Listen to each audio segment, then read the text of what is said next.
Okay, I'm going to say a series of things that I've never said before.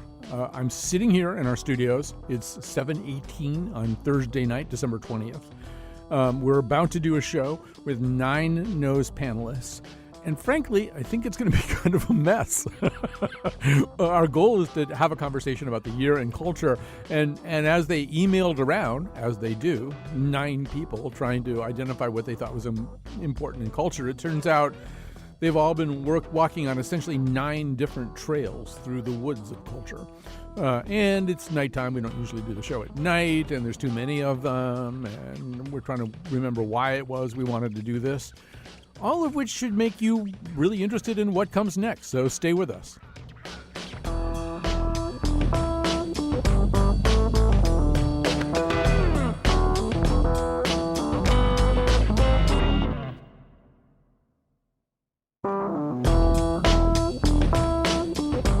All right.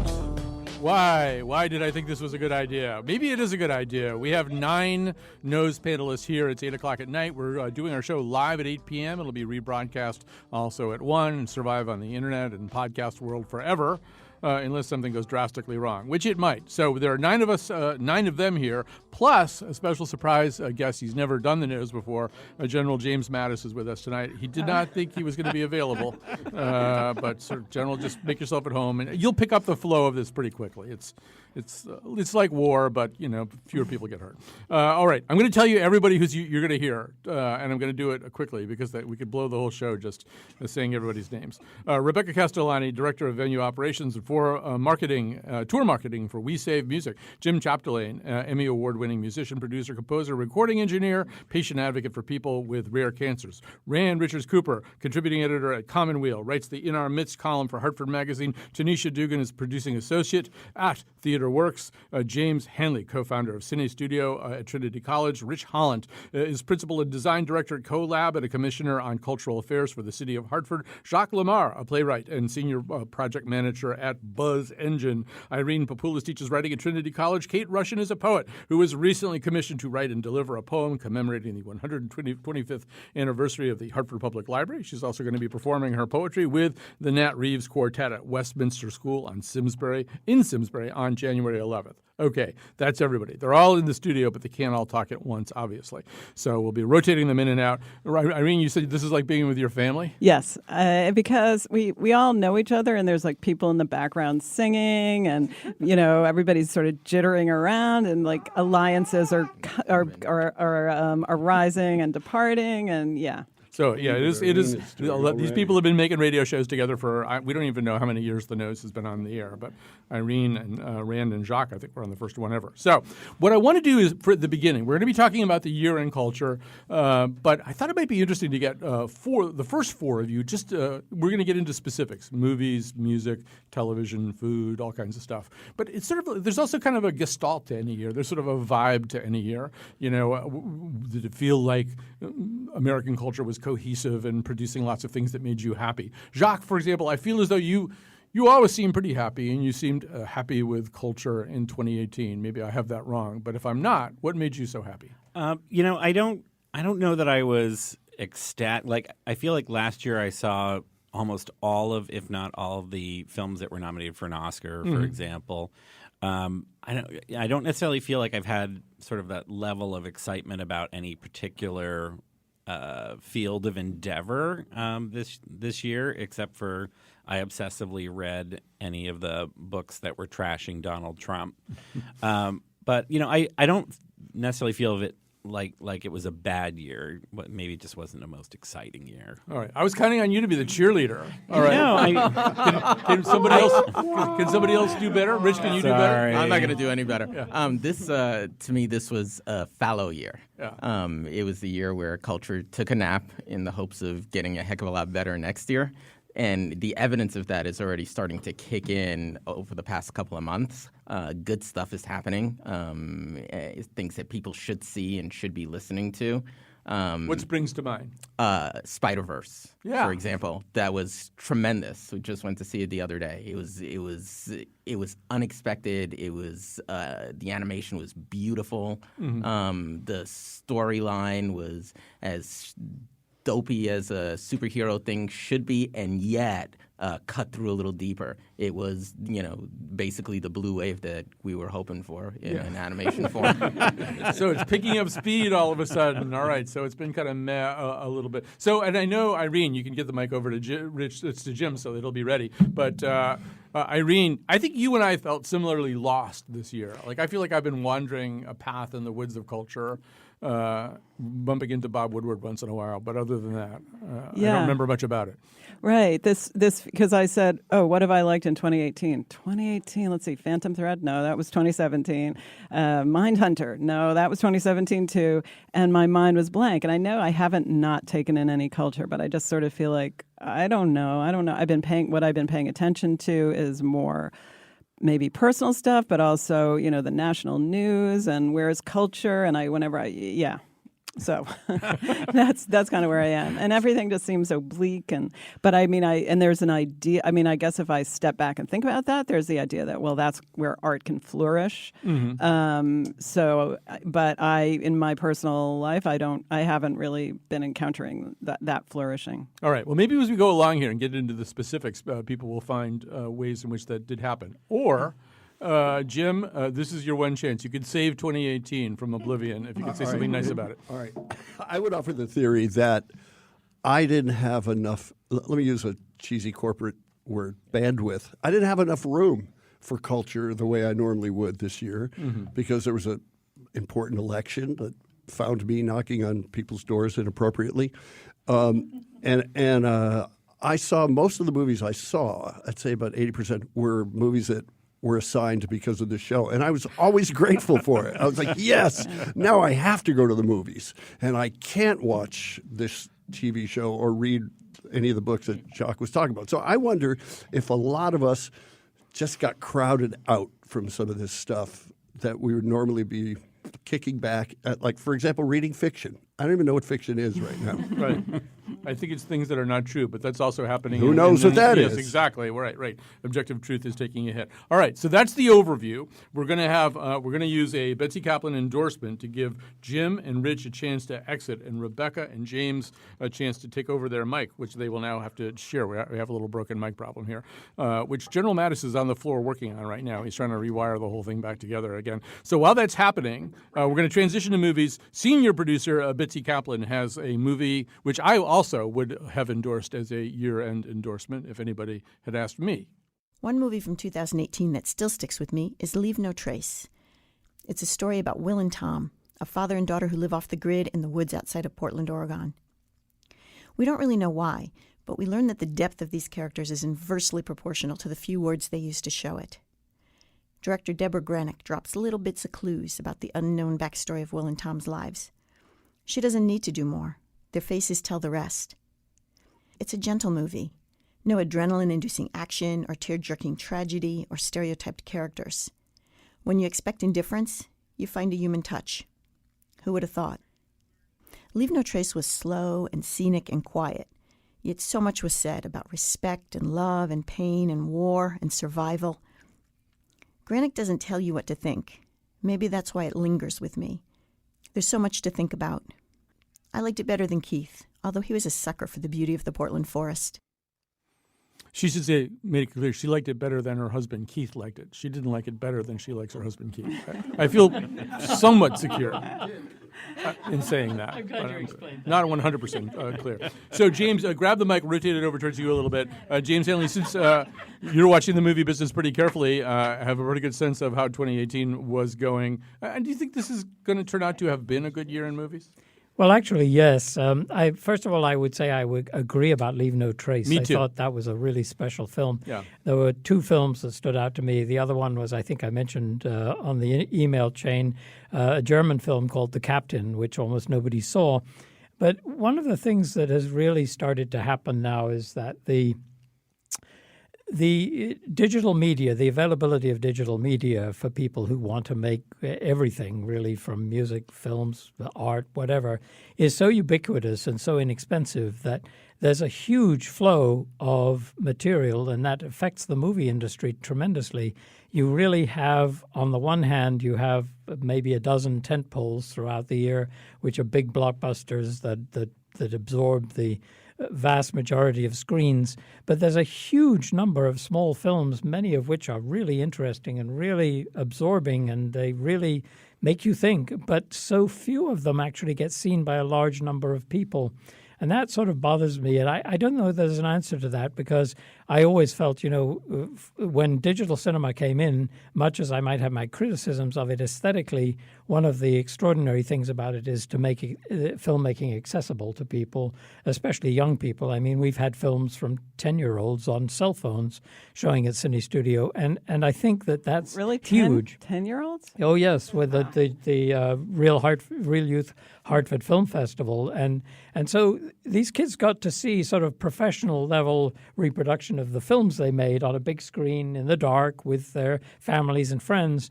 And this was a huge revolution to me, because when we first started Cine Studio, I mean, it would have cost $100,000 to make a film. And so it was a very narrow market, and now it's very broad.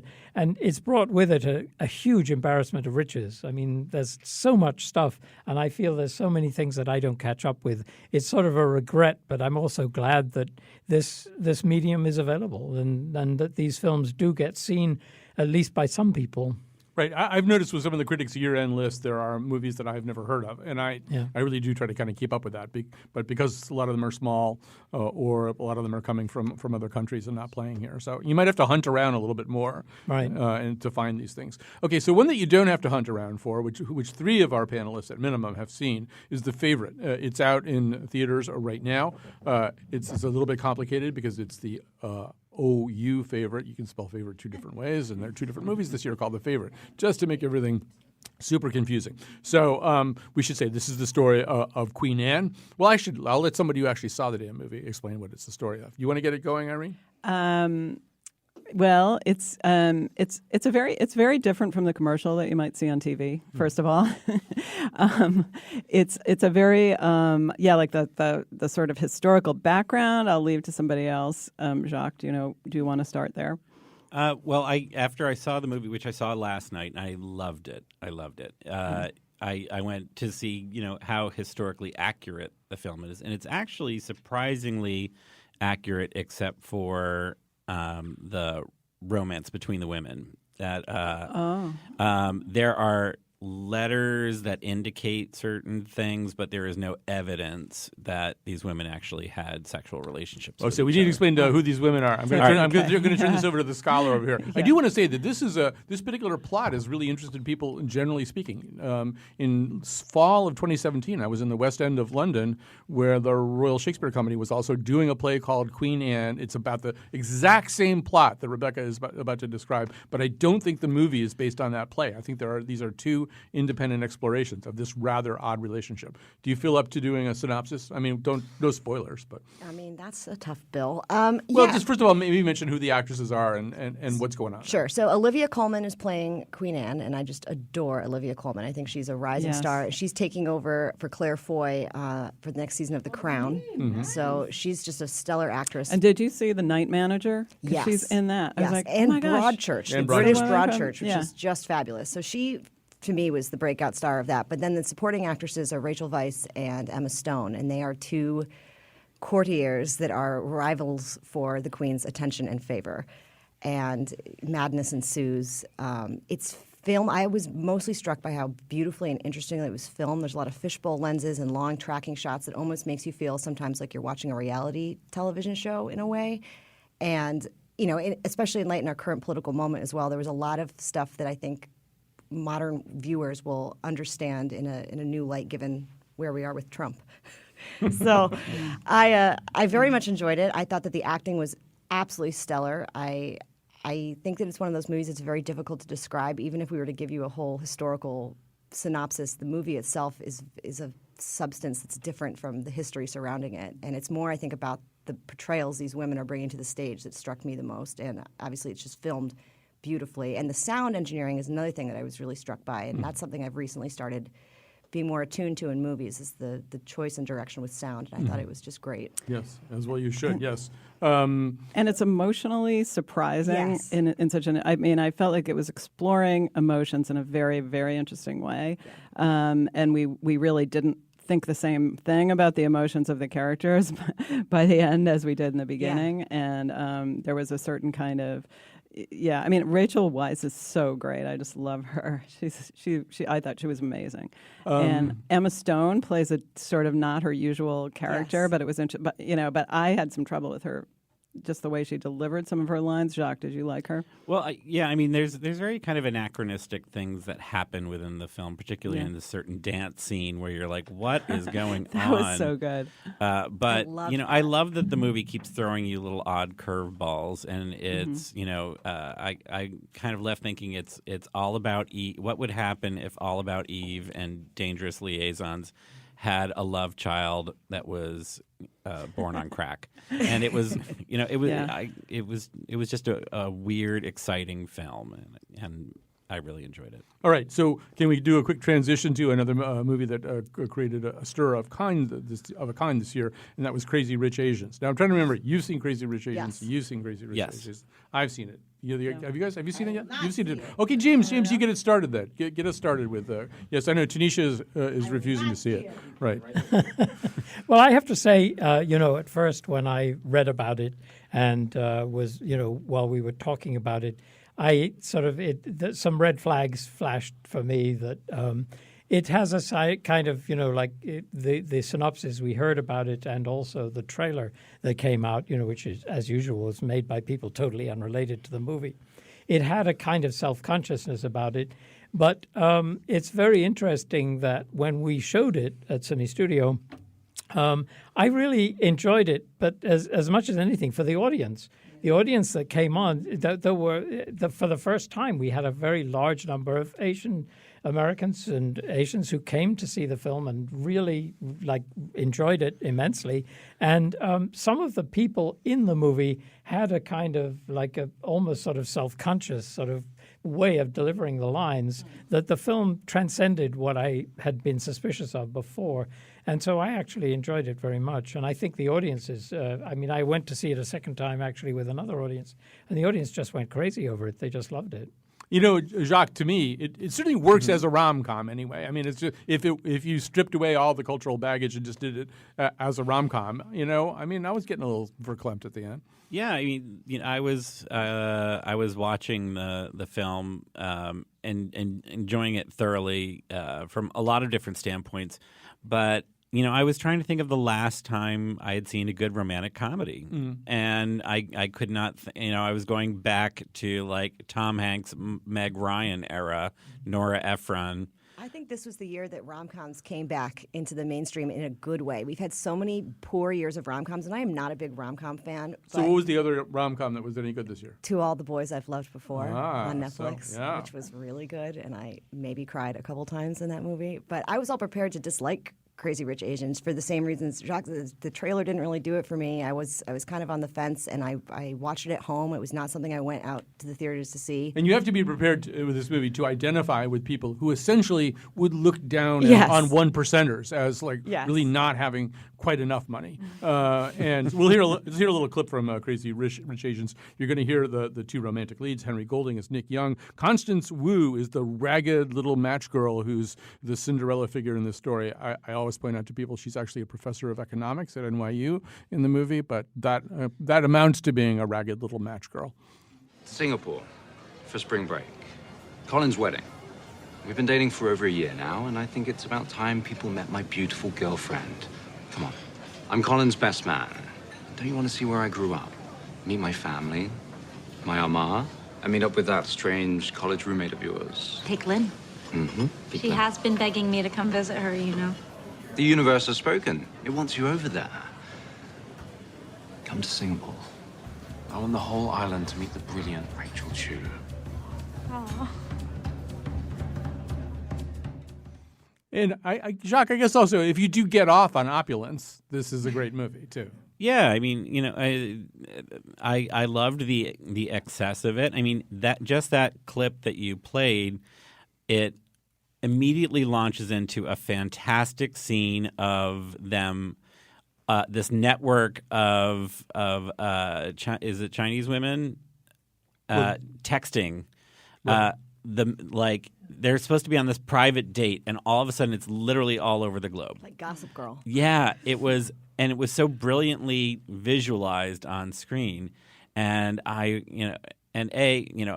Henry Golding needs to be the next James Bond. I'm sorry. I'm going out there. I was watching that. I was watching it going, he should be the next James Bond. But I think and I think Awkwafina is unbelievably Breakout funny star of 2018. Yeah. Totally agree with that. Yeah, between that and Ocean's 8 or whatever. She was the best part of that whole Yeah, she was the movie. best part of that movie, too.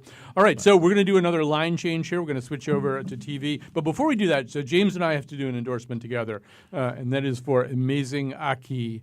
Yes. Grab the mic and turn it all around. Yeah, there's a new. We should say Rand is going to lead us through a whole food segment at the end of the show. But right now we're going to do a quick food thing. Yeah. Well, at the Coventry Market, which is in the Coventry High School during the winter, there's a new baker who bakes the most amazing ackee patties. If you don't know what ackee is, it's kind of a fruit that produces this delectable sort of yellow flesh that looks sort of like scrambled eggs, Yes. but with Jamaican spices and put in a beautiful pastry patty. It's just heavenly, and they are the greatest find at the market. They really highly recommended. It's the Jamaican food patty you've been waiting for because it's light. It has a kind of a light, fluffy texture to it. They sell them at Geisler's up there in Bloomfield and Windsor. If we all, after this show at 9 o'clock, stampeded over to Real Artways, I think they're over there selling them tonight at Creative Cocktail Hour. And James and I get them at the Coventry Farmers Market on Sundays. And they are amazingly good. Really it's not great. just ackee, too. They have all kinds of different Yeah, flavors. that's right. They have lentil ackees and. It is good. All right, so time to do a line change. What's going to happen is that all that's going to happen is, am I in the right spot here? What's going to happen is, first of all, we're going to hear an endorsement from WNPR's politics producer, Scott Breedy. While that's happening, James and Irene will leave. Jim and Tanisha will join. Here we go.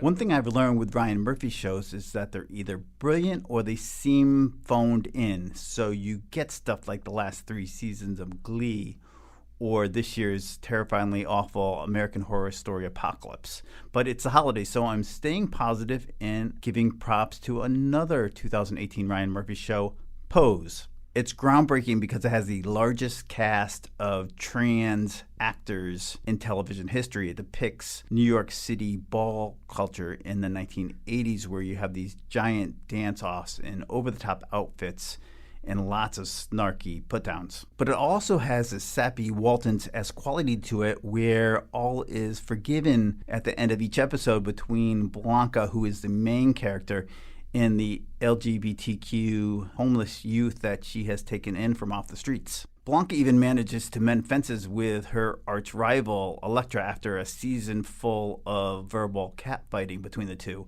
And I really hope that next season they're feuding again because it's so fun to watch.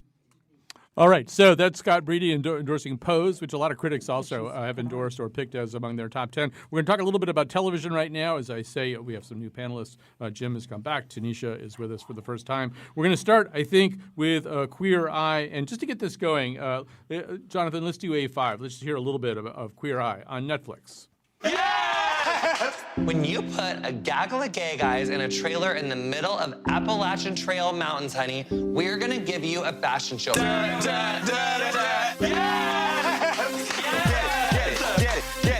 it, walk it, every day, do it right. Every day, do it right. All right, that's a song they made out of little bits of their own dialogue. So, Tanisha, do you want to start us going here? This is obviously, it's been on, I guess, for a couple of seasons now on Netflix. 2, right? Yeah. Two. Yeah. And it's a total reboot from the original Queer Eye, which I was a big fan of. It is, and I'm like old enough to know the original and this one, and I loved it. And I remember That's not that old, I just want to say. Thank you, Boo. I'm not that old.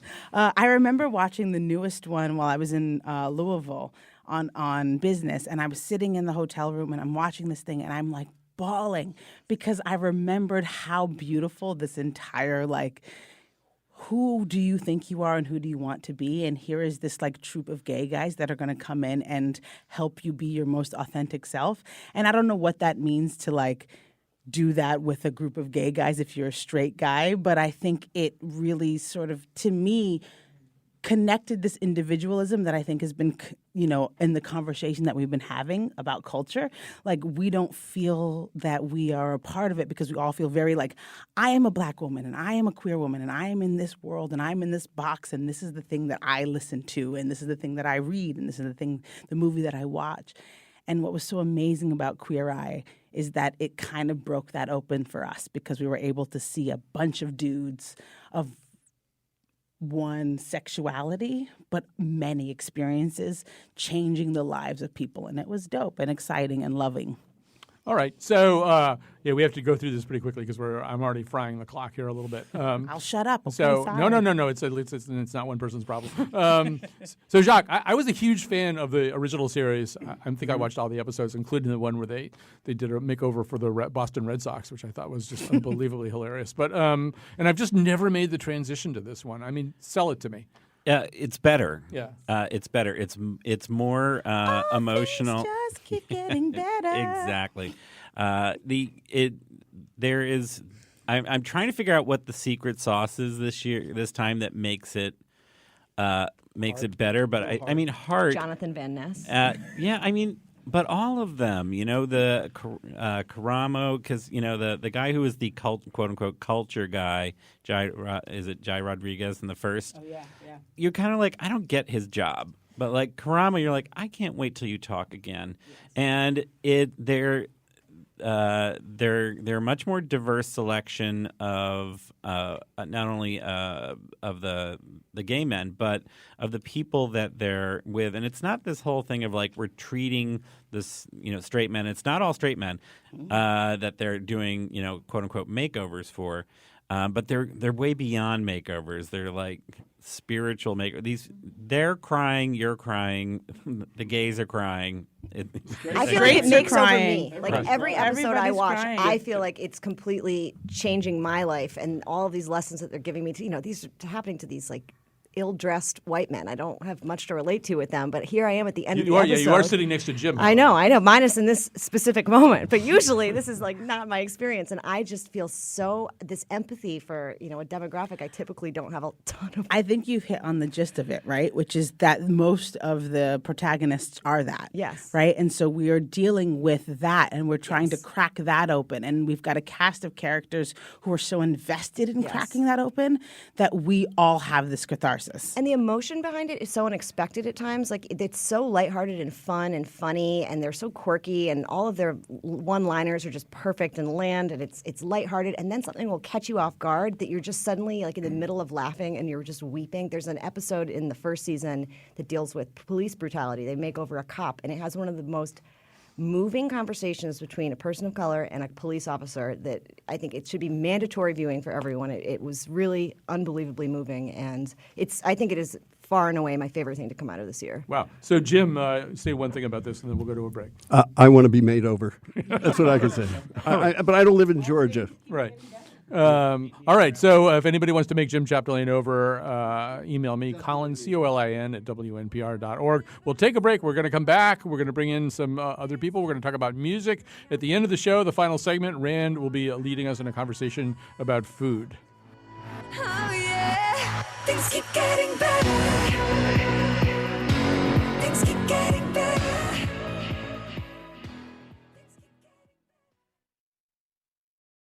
All right, there were some events in 2018, some cultural moments in 2018 that pretty much everybody partook of. I mean, sort of everybody you knew was going to make it eventually, I think, to Black Panther. Most of us here in the room did. Let's hear a little clip to get us in the mood. Ulysses Claw plans to sell the vibranium to an American buyer in South Korea tomorrow night. Crow has escaped our pursuits for almost 30 years. Not capturing him is perhaps my father's greatest regret. I wish to bring Claw back here to stand trial. Wakanda does not need a warrior right now. We need a king. My parents were killed when he attacked. Not a day goes by when I do not think about what Claw took from us. From me. It's too great an opportunity to pass. Take me with you. We'll take him down together, side by side. They need you here protecting the border. Then I ask, do you kill him where he stands? Or you bring him back to us? You have my word. I will bring him back. All right, so we talked about this on the nose when the movie came out. In fact, two of the panelists who were on that show are sitting around the rim right now. So, Kate, when it came out, it was obviously this huge cultural moment. People had been waiting a long time for it. Ryan Coogler was so clearly the right director to do this. How has it aged in your mind? Are you as excited about Black Panther now as you were when it came out? I haven't actually thought about it in a while, but when I do think about it, I think about the excitement in the audience, how it affected people all across the spectrum, all ages, all backgrounds. And I think about the strength of the women, the bad costumes, and I think about I'm really glad there was Angela Bassett and Forrest Whitaker were in Black Panther as the elders, because frankly, I don't know about anybody else, but I'm really fed up with this. What I see is intergenerational hostility that's going on. They're sort of gray Panthers, actually. All right, so Rand, I don't know. Since you weren't on that show, I don't know what you thought of Black Panther. Well, first of all, when a movie's released in January and we're talking about in December, the memory of it. Perhaps because we're all sort of culturally overloaded, has attenuated a little bit. This was a huge year for movies. Box office records were set, and I think 8 of the top 10 performers of the box office were based on comics, on cartoons. So the comic book epic action huge budget film is just crushing the box office. And that makes me think of what James was talking about before, all the really small, interesting films that barely get an audience. When I write about films, I try to write almost exclusively about those. So I suppose I'm saying in a somewhat lukewarm way that I like the film a lot, but it seemed almost to me more important in terms of what it represented in the evolution of African-American based films getting major audiences and sort of demolished really the kind of ghettoization of African American films into so-called niche audiences, and it was very exciting to see that happen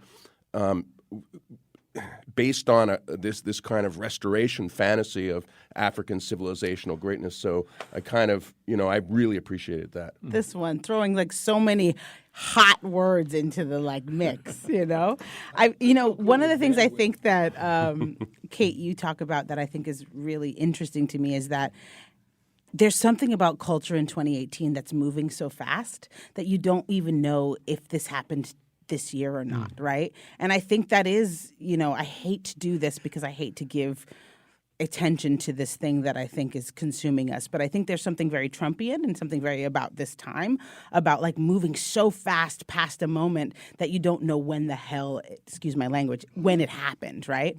And I think Black Panther is consumed by that I think despite the words you use to describe it, which make me uncomfortable, quite frankly, I think it is absolutely a comic book film that is a monster and a giant, and we cannot deny that it made the box office numbers that it did, and it sort of superseded blackness, right? Because yes, the black dollar we've learned this year is legit and real and can change a country and can make people own homes. But it superseded that, Black Panther did. And I think that was an awakening for America to finally say, because this is an unabashedly black project, that unabashedly black culture that is not hiding behind a whiteness or an acceptability is us. It's you, Rand. It's you, Jim. It's you, Colin. And we all showed up for it, and that was dope. You didn't mention General Mattis. Actually, he didn't see it, apparently. He's very... He lied. So, yeah, totally Jim, since you mentioned you grab the mic. I don't know how I can add to this, except to say that in a world in which 90% of our movies are generated by comic books, this is the one you want to see, I think, even though tonight we're going to talk about, I think, if we get to them, 3 movies that are all generated by comic books. This would be my favorite of them. in addition to everything we're hearing. Although Rich made it's a pretty amazing. pretty good case for the new Spider-Man. He did. Animated one, too. All right, so we need to do a shift change here. I think we might have to trade out Jim and bring in Jacques so we can get to Janelle Monáe. And while we're doing that, let's hear Carlos Mejia, our digital producer at WNPR. He's got an endorsement of some kind. 2018 was great because my daughter was born, and since I can't endorse my baby, I'll instead endorse a game that I barely have time to play because I'm always with my baby. That game is Red Dead Redemption 2. Red Dead Redemption 2 is the best video game I've played all year. Typically, games are praised for their amazing visual graphics, and this game is filled with them. There are beautiful landscapes and cities that mirror real life and historical locations like Yellowstone Park and New Orleans. But what makes Red Dead 2 so good is the writing.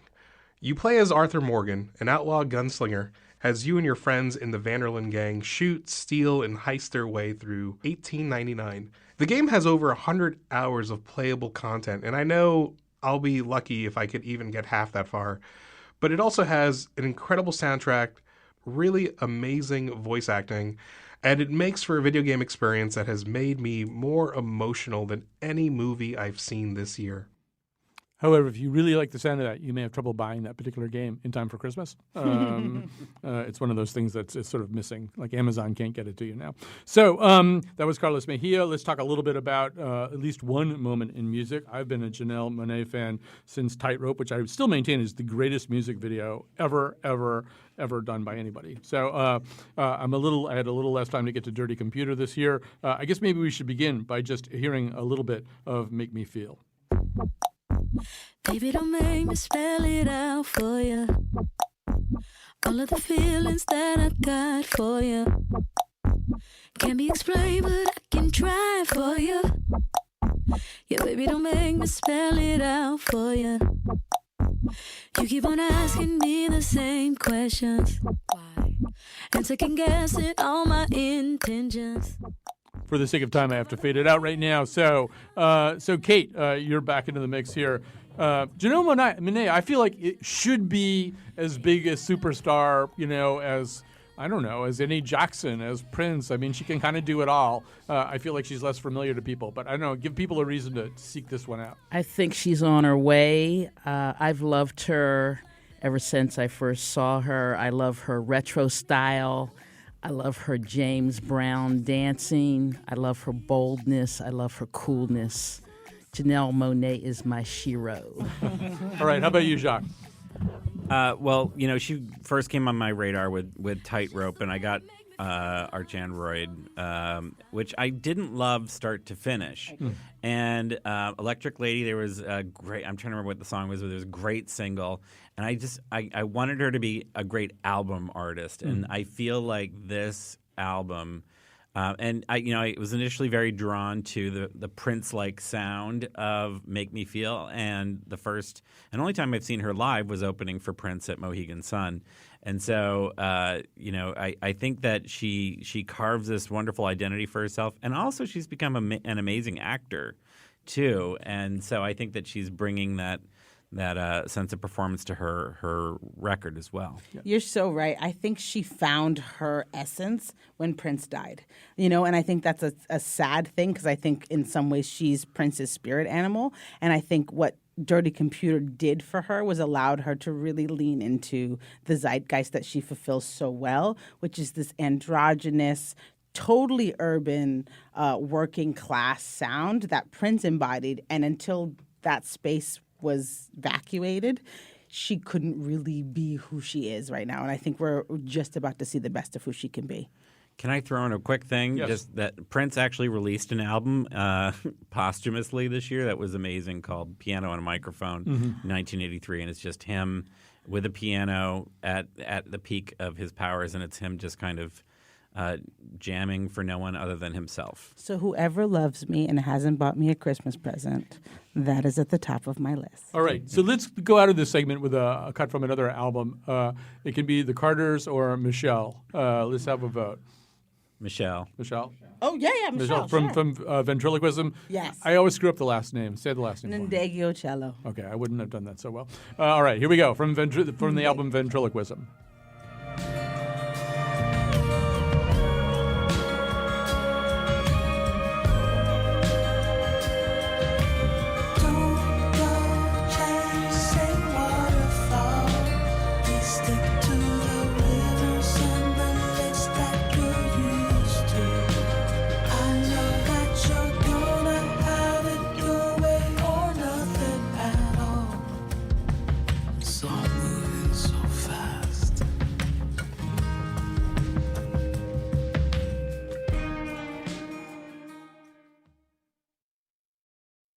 All right, we're back. If you're listening at night, tell your friends that this show will also be. We're live here at 8 p.m., but you tell your friends that we'll be on at 1 p.m. If you're listening at 1 p.m., don't even bother with what I'm saying right now. We're going to talk about food here at the end, but as we make that little transition, we have asked, as you can tell, a lot of our producers and staff people around here to make some endorsements. I also want to quickly say that this is usually where Wolfie does the credits. She's not here. It's 8 o'clock at night. And it's just me and Jonathan McPants. That's basically – and I think the security guy has actually been pretty helpful just in terms of helping people get in and out of the building. So, like an interruption, but shout out to you guys giving your colleagues a voice in this and allowing them to have these endorsements. It's been beautiful and wonderful and exciting. We always enjoy hearing from them. Let's hear let's hear what our digital producer Tucker Ives liked. A couple of years ago, Formula One racing went from the conventional engine to a hybrid engine, kind of the Prius of auto racing. And then a couple of years ago, they started Formula E, which is vehicles that are entirely electric. So this is where a lot of the manufacturers are putting a lot of research and development into these cars, and eventually the technology that they're using in this racing is going to trickle down into everyday automobiles. So last weekend they just kicked off their first race of the season. They were in Saudi Arabia. Of course, a little ironic, the cars are extremely quiet. It's not the big thundering roars that you may expect from, say, a stock car like NASCAR or the traditional Formula One vehicles. The cars are not as fast as the Formula One counterparts, but they are on these very tight circuits, mostly street circuits. So the racing is really fun and they're really close together, and their crashes is just not quite as loud. All right, so I promised food. We're going to do food.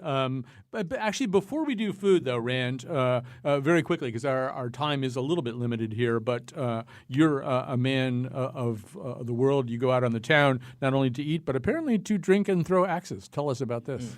Well, the axe-throwing craze trickled down from the wilds of Canada and has been replicating itself in cool places around the country. And there are now a couple of axe-throwing places, one in Hartford. The one I went to is called Montana Nights in Newington. It's all it's an old warehouse. It's decorated in kind of lodge-like, Western lodge-like appointments. And you can actually, it sounds like a terrible combination. You can drink beer and throw axes.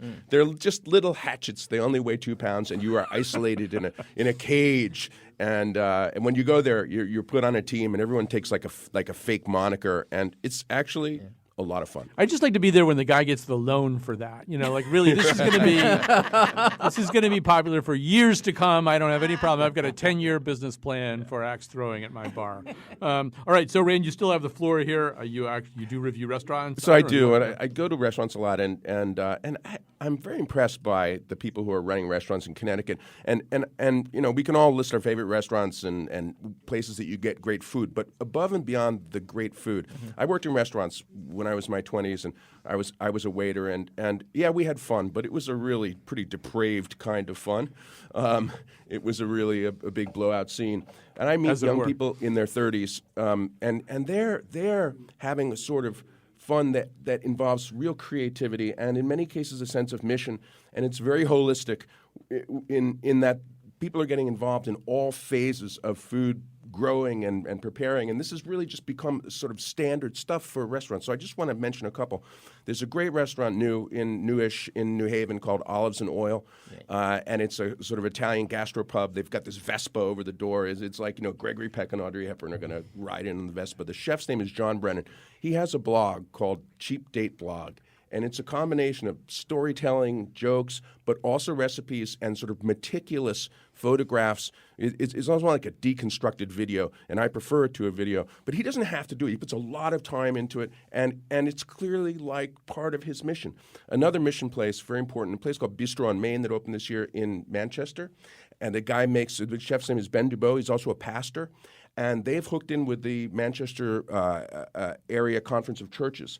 And they run their restaurant. First of all tips go as charitable donations to their various causes. And their restaurant is also a training program. Almost everyone who works there is someone who has come to them through from the food pantry or through the church's charitable outreach. And they train people for culinary jobs there. And as I said, the bouillabaisse is great too. And the third restaurant I would point to, is a series of restaurants actually owned by Dan Meisner and James Wayman down in the Mystic, Stonington area, Engine Room, Oyster Company, and Grass and Bone. And they've bought a 100-acre farm down there called Stone Acres.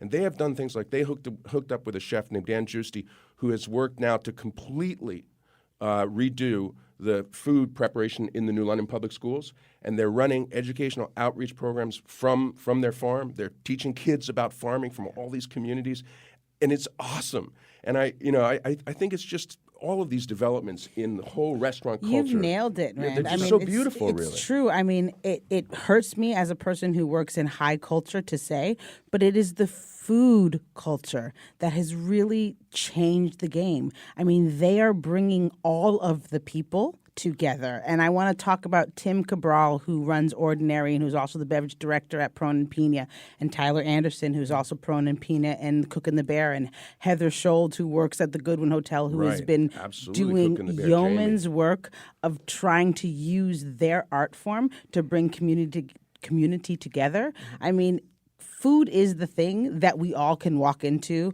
without controversy, right? All the other art forms we have a point of view about. The artist is trying to push an opinion or an agenda, and food is easy. And you've nailed it. It's a beautiful 2018, 2019, hopefully 2020 way for us to come together and commune. It's all real. right. So to whatever extent food is controversial, and it can be controversial, donuts maybe theoretically are not. And Rand was emailing us about high-end donuts. First of all, Irene, have you been to Donut Crazy yet? No, I walked by it, but I haven't. But I'm inspired But after reading. you have been to it. Of course. And this is a high-end I've got donut, a right? student at the This is University of West Hartford Hartford Center has a who place called works Donut Crazy. at Donut Crazy. It's crazy donuts. It's maple bacon donuts. It's Cookie Monster donuts that are blue and chocolate chip. It's all the things you could ever want, and then also some very classic glazed yeasty. How much these donuts cost? Rich I wants have to know. no idea. Yeah.